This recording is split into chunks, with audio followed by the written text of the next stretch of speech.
Hi everyone, this is CricketSong with Lunar Wisdom, and this is going to be another tarot spreads video.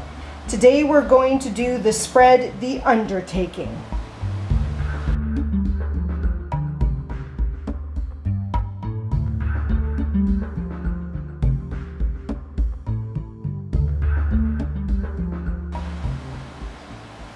Okay, so this spread can be found in this book, Illustrated Tarot Spreads by Filmer and Schreiner. And this particular spread is on page 78, the Undertaking spread, or the collaboration.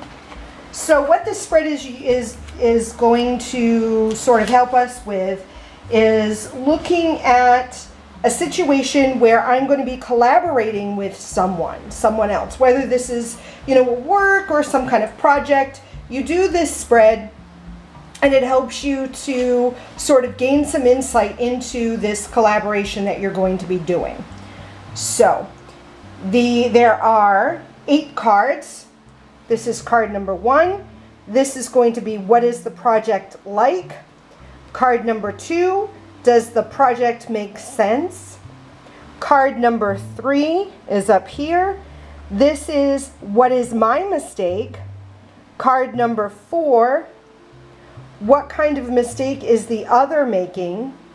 Card number 5, what positive contribution can I make? Card number 6, what positive contribution can the other make? Card number 7, the outcome of the project.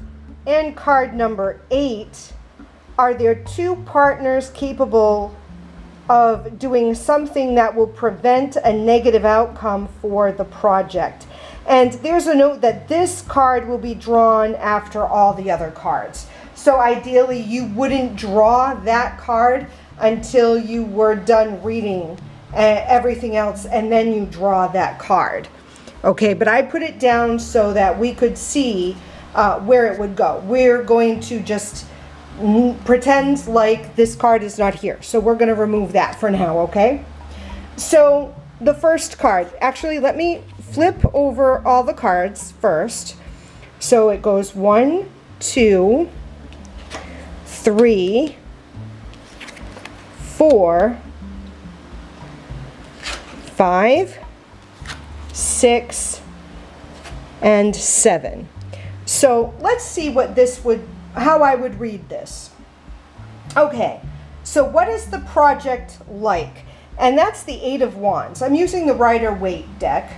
And the 8 of Wands talks to me about very forceful projecting energy, things moving forward, a lot of action or practice, a lot of things happening.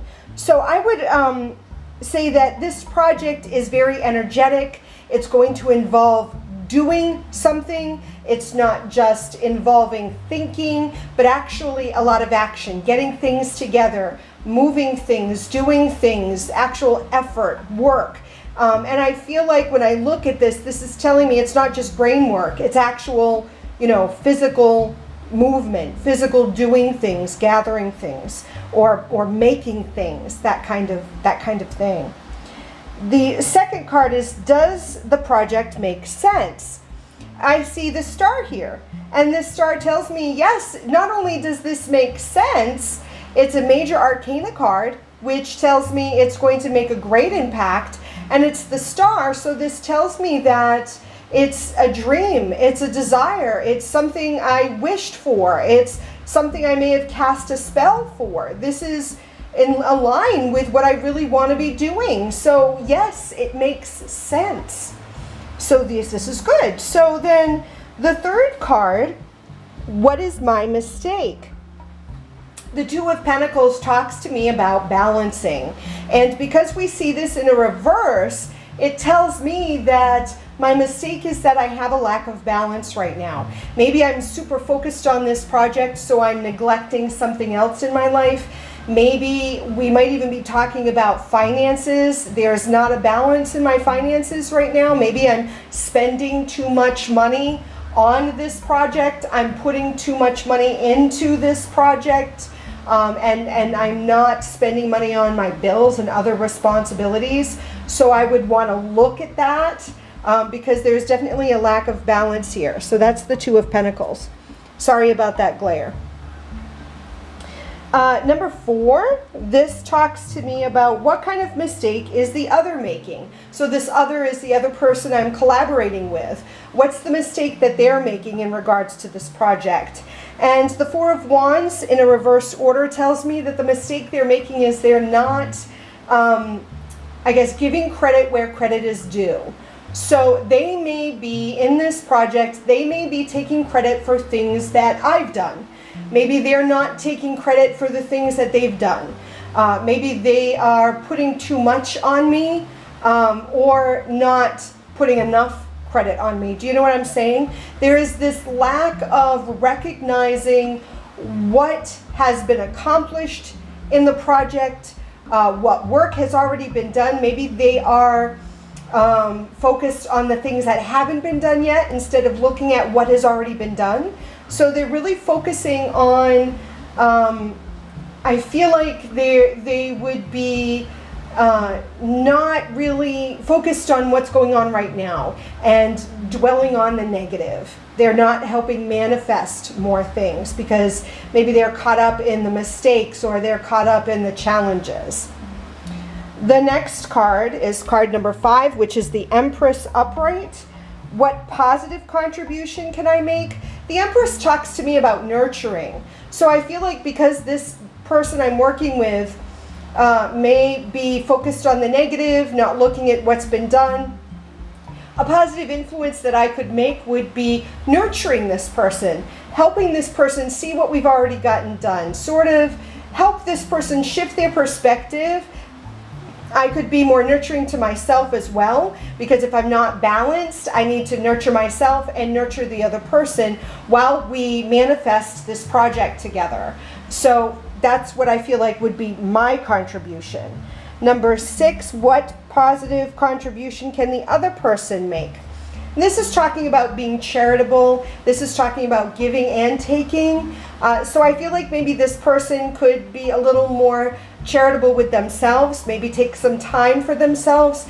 They could be more charitable with me, meaning that maybe they can help me, or maybe they could take more responsibility instead of just maybe saying they've done something when I've really done the work. Maybe we need to have some more communication between the two of us. Maybe they can, I can delegate to them and they can take it and give me more time. Maybe it even means giving more money. Maybe I've put in a lot of money into the project and they haven't given enough. There isn't any equality there, which could also be what the Two of Pentacles is talking about, that maybe I'm giving a lot of financial support to the project and my partner here is not. And this is something that they could be doing. And number 7, this card, which is the 7 of Cups reversed, what is the outcome of the project? Well, it feels like that the outcome is going to give us a lot of different opportunities. It's going to present a lot of opportunities, but I feel like a lot of these opportunities may not be exactly what we're looking for.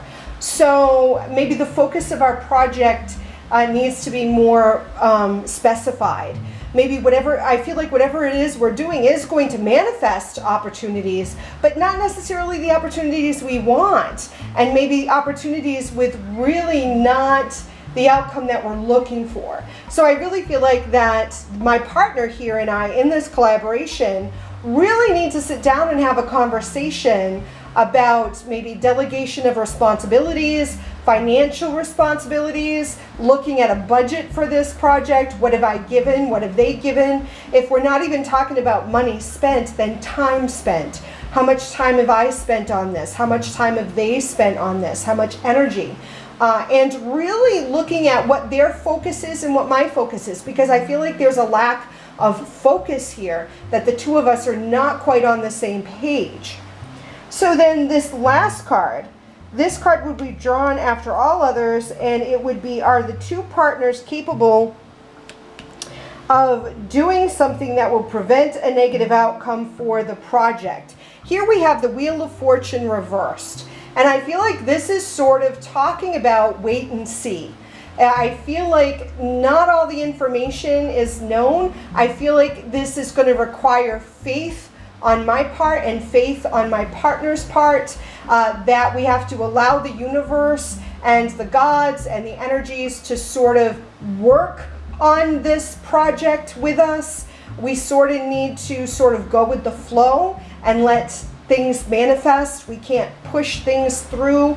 Everything has its time, and I feel like this project will have its time. So I feel like, you know, sitting down and having a conversation with my partner would be helpful. So right now what I want to do is I want to show you what the cards would look like if I would have used the deck that I'm working with currently. And the deck I'm still working with is the Green Witch Tarot, although that's going to be changing quite shortly. So let me show you what this looks like with the Green Witch. So let me put the cards down. So the Eight of Wands would have been this card, the Star, the Two of Pentacles, the Six of Wands, the Empress, the Six of Pentacles, the Seven of Chalices, and then the Wheel. Okay, so the first card, I would still read very much the same way. Energy moving, although this card doesn't really give me the same action impact as the other card does in the Rider-Waite, but it does talk about sort of, I would look at this as planning. Putting energy into something and planning things, lining all the steps out in front of me. So I would read this a little differently, but it's still energy manifesting, and it does talk about sort of putting work and time into something. The Star, I would definitely still read the same way. Wishes being manifested, so yes, it does make sense. It's something I dreamed about. It's something I wished for. It's something that I am looking to have happen. So it would still be the same thing. What is my mistake? Again, very much the same. Two of Pentacles, lack of balance financially. I would read that card exactly the same way, as well as the Six of Wands. I still would read that the same way as well. The Five, what positive contributions can I make? Definitely the Empress does still, and the Earth Mother is the same, tending to something. The Earth Mother talks to me about tending to what I have in front of me, the things in the physical realm. The Earth Mother does not talk to me about nurturing spiritual aspects. It's more of the forces of the physical realm. In this deck, when I think of forces of the spiritual realm, the High Priestess would come up for me. So this is really talking about the physical realm, things here, things, energy that's already present, that can be directed in this time, not calling energy in from the spirit realm, but working with the energy of the physical realm. The next card is this position. What positive contributions can the other make? I would read that in the same way, giving and taking, equivalent exchange. The Seven, the position of the Seven, the outcome of the project. This I read a little differently. When I see the Seven of Chalices in this deck, there's really an understanding of connecting with the spirit realm or the Fae, really connecting with the energies and one's own intuition, still feeling as if we're going to have a lot of opportunities. But this one really talks about listening to the voice of either myself, my higher self, or the spirit realm to guide me in that. So there's a little more guidance, spiritual guidance in this card than in the Rider-Waite for me. But it still talks about having opportunities, but needing to sort of go with the energy of it. Still not feeling as if it's clarified, but I feel like with this card, it says if you listen to the dreams, the signs, the voices, you'll get clarification. That is required. The Wheel of the Year is the Wheel of Fortune here. I still would read that in the same way, saying that there is a time for everything and really going with the flow of the energy of the project itself. Because I feel like when you collaborate with someone else, you're birthing another sentient energy, meaning that that energy that the two of you are coming together and creating will have its own energetic vibration and sort of working with that instead of against it. So that's how I would read this particular spread. If you end up trying this spread, please share with me how it worked for you. Videos, if you do a video for it, share the link with me because I'd love to see it. And as always, I love you. Until next time, blessed be.